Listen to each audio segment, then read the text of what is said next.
Tara at samahan niyo ulit ako sa ikalawang yugto ng aking vlog na kung saan ay magbabangka kami dito para mag-snorkeling at mag-swimming sa parting mababaw at malalim ng karagatan ng Matabungkay, Batangas. Itong ikalawang yugto ng aking vlog, ito na yung pinaka huling video na aking ginawa. Medyo nabitin nga ako sa part na ito dahil medyo lowbat na yung nadala kong baterya ng aking GoPro. Kaya yung ibang magaganda talaga na ginawa namin, na lalo na nung pumunta kami sa malalim na parte ng dagat at nag-swimming kami, yung sumisisid kami, hindi ko na nakuhanan. At itong parte na lang na ito ang nakuhanan ko nung nasa parting malalim kami. Tara!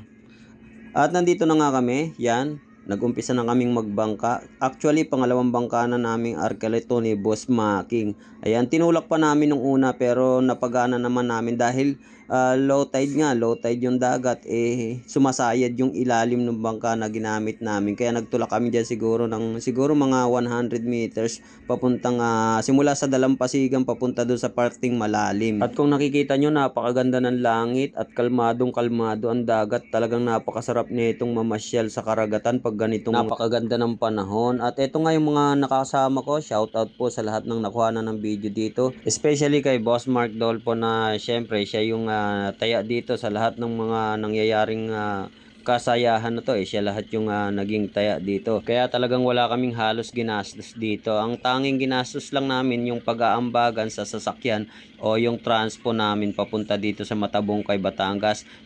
Bukod doon wala na. Kaya maraming salamat sa iyo, Boss Mark Dolpo, at kay Madam Sara Joy Gentica, at naisingit nyo kami kahit papano sa inyong special na piging. At shoutout ulit sa mga nakasama ko sa bangka na ito. Shoutout sa inyo, yung mga mukhang makikita dito, shout out po sa inyong lahat yan. At sana sa mga susunod na mga ganitong outing makasama na si Boss Mark Gerald Velos at ang kanyang pamilya. At siguro mas masaya kapag kapag kasama si Boss Mark Gerald Velos at kanyang pamilya syempre. At nakarating na nga pala kami dito sa mababaw na parte ng dagat na pwede kang mag-snorkeling yan.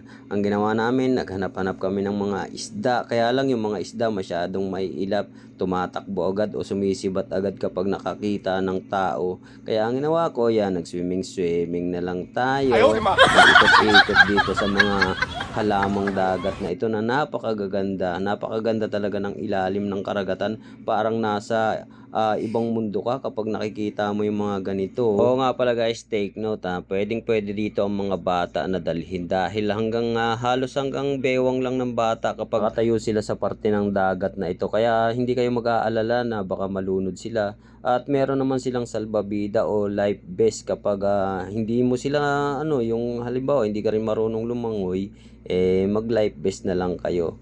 Kaya katulad nito, yung mga nandito, yung mga nakikita nyo, lahat sila naka life vest. Pero lang ako, saka yung mga bangkero. Ewan ko ba't hindi ako binigyan ng life vest ng mga bangkero na yun. Siguro akala nila kasama nila ako Akala nila siguro mga magbabangka din ako Napagkamalan pa akong magbabangka Pero syempre gusto ko rin sana na may life vest ako kasi wala namang magaling kapag yung nature ang gumawa. O halimbawa biglang lumaki yung alon, wala akong life vest. Ako ang pinakakawawa. Oo, marunong akong lumangoy pero syempre may may hangganan din yung mo kapag pagod ka na, may hangganan din yung kakakampay mo. Pwede kang pulikatin kapag matagal ka sa dagat. Hindi naman talaga natin masasabi yung trahedya, kaya much better yung kahit marunong kayo lumangoy, baon pa rin kayo ng salbabida o yung life vest para mas safe kayo. Merong magagaling dyan na yun talagang magagaling lumangoy na didisgrasya pa rin. Kaya mas okay kung may salbabida pa rin kayo.